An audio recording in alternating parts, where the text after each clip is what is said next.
Most people believe power belongs to the loudest person in the room. The one who speaks first, dominates the conversation, fills every silence with certainty, and makes sure everyone knows where they stand. It looks convincing on the surface. Noise often imitates strength. But Niccolo Machiavelli understood something far more dangerous, something history has proven again and again. The loudest man is usually the easiest man to control. Why? Because the moment a person speaks too much, they reveal too much. They expose their motives, their fears, their insecurities, their impatience, their need to be seen, and most importantly, they surrender information before the game has even begun. The quiet man, meanwhile, becomes difficult to read, and what cannot be read cannot easily be defeated. If you truly want influence, if you want leverage, if you want to move through life with greater control over outcomes, then you must learn a principle that most people never master. See more, speak less, control the outcome. This is not about becoming timid. It is not about hiding in corners or avoiding leadership. It is about understanding that observation creates power long before words ever do. Most people walk into situations already talking. They enter meetings ready to impress, relationships ready to explain themselves, conflicts ready to defend, opportunities ready to announce their intentions. They think action begins with expression. But the strongest position in any environment belongs first to the one who studies before acting. The one who notices the tension in the room before anyone mentions it. The one who sees who interrupts whom. The one who notices who seeks approval, who carries resentment, who wants attention, who feels insecure, who is bluffing confidence, who is genuinely competent. These details are invisible to the person obsessed with speaking, but to the observer they become a map.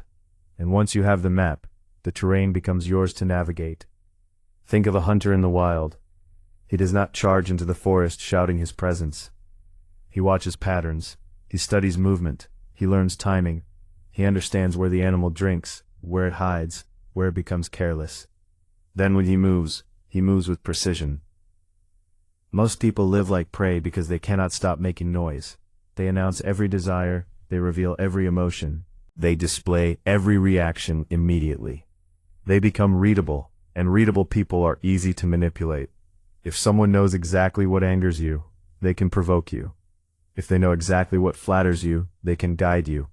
If they know what you fear losing, they can threaten it. If they know how badly you need approval, they can withhold it. But if they cannot read you clearly, they lose their handles, and people without handles become hard to move. This is why silence has always intimidated insecure people. Silence forces them to guess. Guessing creates discomfort. The person who constantly explains himself gives certainty to others. The person who speaks carefully creates uncertainty in others. And uncertainty is power when used wisely. Look at social situations. There is always one person oversharing, one person seeking validation through endless talking, one person trying too hard to appear important. Then there is another person, often unnoticed at first, who says little, listens carefully, smiles slightly, asks one sharp question, then watches the responses. That second person often leaves knowing everyone's weaknesses while revealing none of their own.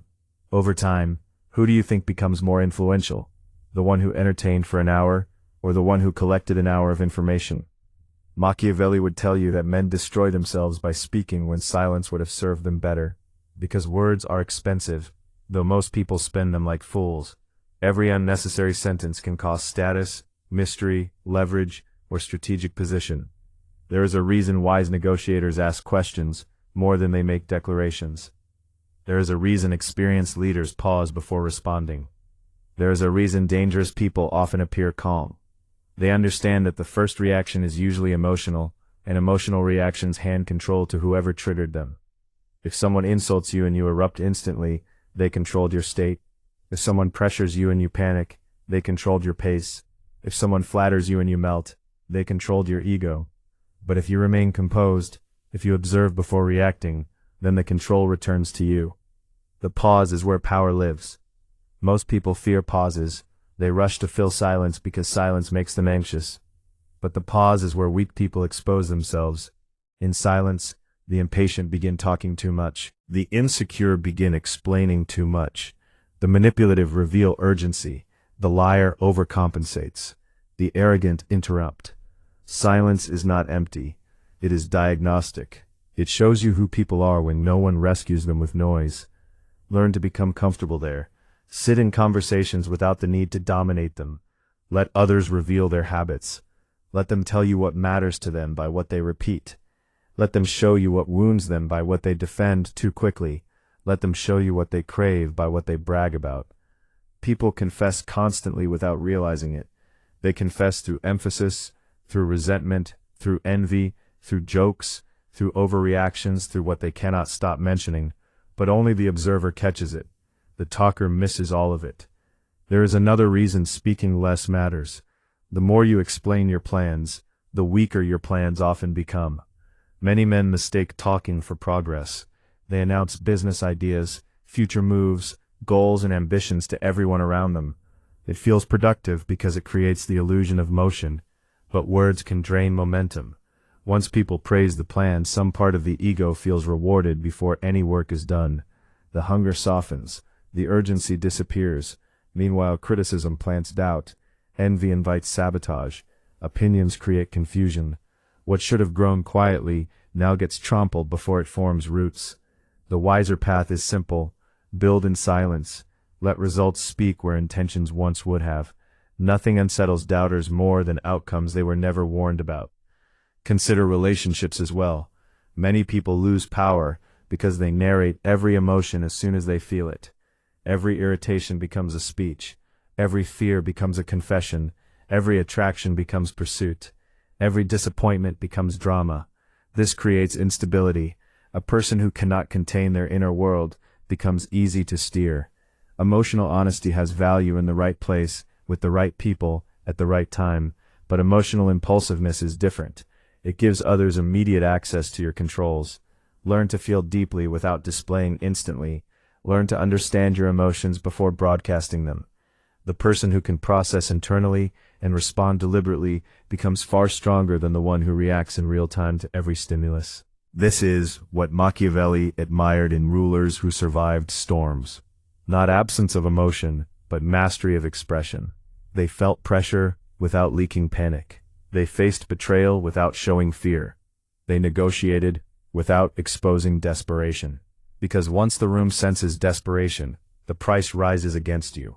Once the room senses fear, attacks increase. Once the room senses vanity, flattery begins.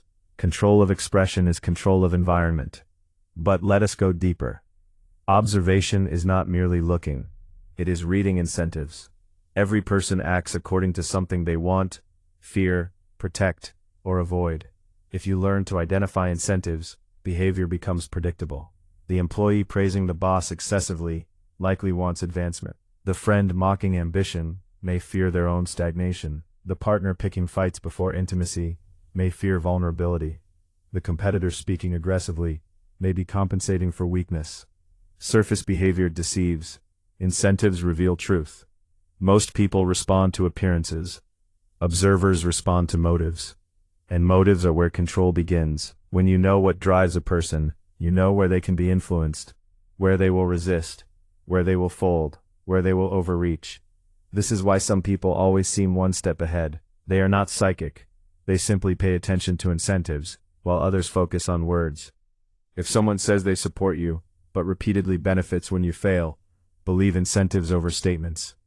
If someone claims confidence, but constantly seeks validation, believe behavior over image. If someone promises loyalty, but disappears when sacrifice is required, believe pattern over performance. The world becomes clearer when you stop listening only to what people say, and start studying what rewards their actions pursue. There is also immense power in controlled unpredictability, not chaos, but restraint from becoming too obvious. If everyone knows exactly how you respond, they can script interactions with you. If they know you always forgive, they will push boundaries. If they know you always explode, they will bait you. If they know you always say yes, they will use you. If they know you always chase, they will withdraw to control distance. But if your responses are guided by principles rather than compulsions, people cannot game you so easily.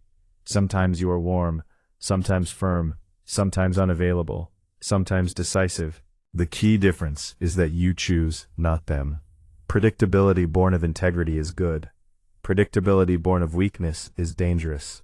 Another lesson Machiavelli understood: is that reputation often matters more than explanation. Weak people try to explain themselves constantly. Strong people shape patterns. If you are reliable over time, little explanation is needed. If you are competent over time, little self-promotion is needed. If you are disciplined over time, little defense is needed. Reputation is accumulated observation others make about you. Therefore, build it through repeated action, not endless words. Let people discover your standards by encountering them, not hearing speeches about them. Let them learn your boundaries by testing once and failing, not by receiving lectures. Let them learn your value through absence when disrespected, not begging to be appreciated. Outcomes teach faster than arguments ever will. This becomes critical in conflict. Most conflicts are lost before they begin because one side becomes emotional and verbose, while the other side stays measured. The emotional side starts defending every accusation, chasing fairness, over-explaining context, proving innocence line by line. Meanwhile, the calmer side chooses a few points, frames the issue, and lets the other exhaust themselves. Never forget this. Whoever controls tempo often controls outcome. If someone drags you into frantic defense, they control tempo. Slow it down, speak less, choose essentials, refuse every bait, make the conversation about what matters, not every distraction offered. Calmness is not passivity, it is strategic pacing. In career matters, the same principle applies. Some people constantly advertise effort. They need everyone to know how hard they are working. Others quietly build skill. Years later, one has stories, the other has leverage. Attention seekers often mistake visibility for value, but markets reward usefulness more than noise over time. Become so capable that your silence becomes noticeable. Let your work create curiosity. Let competence produce invitations. The person always campaigning for recognition often reveals scarcity. The person improving steadily can afford patience. Even internally, speaking less has value. Most suffering comes from endless internal commentary. You replay insults, rehearse imaginary arguments, narrate fears, predict disasters, justify yourself to invisible audiences. You cannot observe reality clearly while trapped in commentary about reality. Quiet the mind enough to notice facts. What actually happened? What is assumption? What is emotion? What is pattern? What is within control? The person who sees clearly internally becomes calmer externally, and calm people notice more. When you no longer need every moment to confirm your worth, you can finally pay attention. Let us speak plainly now. Many people do not want truth, they want comfort. If you observe too clearly and speak too bluntly, they may resent you. This is why wisdom includes discretion. Not every truth must be spoken. Not every lie must be challenged. Not every foolishness deserves correction. Sometimes the highest form of control is allowing others to underestimate you, while you conserve energy for meaningful moves. There is no prize for winning every small argument. There is great reward in choosing the right battlefield. Speak when words can change outcomes. Stay silent when words only satisfied ego. This discipline alone separates mature power from childish pride. Remember also that mystery increases value only when backed by substance. Empty silence is not strength. Brooding without competence fools no one for long. Silence must be paired with perception, discipline, and execution. Otherwise it becomes theater. The goal is not to look powerful. The goal is to become effective. And effectiveness often looks quieter than people expect. Some of the strongest individuals you will meet are not flashy. They are attentive. They remember details. They keep promises. They notice shifts early. They regulate themselves under pressure. They speak directly when necessary and disappear when nonsense begins. They are difficult to provoke, difficult to deceive, difficult to rush, difficult to replace. That is real power. To become this kind of person, begin with small practices. In your next conversation, ask more than you tell. Notice who interrupts, who listens, who performs. In your next conflict, delay your first response. Let emotion cool before deciding. In your next plan, keep it private until progress exists. In your next disappointment, observe the lesson before broadcasting the pain. In your next opportunity, study incentives before agreeing. In your next room, spend 10 minutes reading energy before trying to shape it. They are not. They compound into presence, and presence influences outcomes long before formal authority does. Over time, something changes when you live this way. You stop chasing control through force. You stop trying to dominate everyone verbally. You stop needing to be seen as smartest in the room. Instead, you become the person who understands the room. That is far more valuable. Because the one who understands dynamics can redirect them subtly, can avoid traps early, can align with the right allies, can withdraw before collapse, can speak one sentence that matters while others waste 50. This is how outcomes are controlled in real life, not through dramatic displays, but through consistent perception married to disciplined action. Machiavelli knew that men are often ruined not by enemies, but by their own transparency, impulsiveness, vanity, and inability to observe. Do not make the same mistake. The world is full of people announcing themselves while exposing themselves. Let them, while they compete for attention, compete for understanding. While they rush to speak, learn to listen. While they react, learn to pause. While they reveal, learn to conceal. While they perform, learn to perceive. Then when the moment truly matters, act with precision so clean it looks effortless. See more, speak less, control the outcome, because in the end, power rarely belongs to the loudest voice. It belongs to the clearest mind. And remember this, the man who needs to be noticed is always at the mercy of the crowd, but the man who sees clearly, moves quietly, and acts at the right moment becomes the one the crowd can never control. In a world addicted to noise, silence is an advantage. In a world blinded by appearances, observation is a weapon. And in a world ruled by reaction, the calm mind writes the ending. See more, speak less, control the outcome,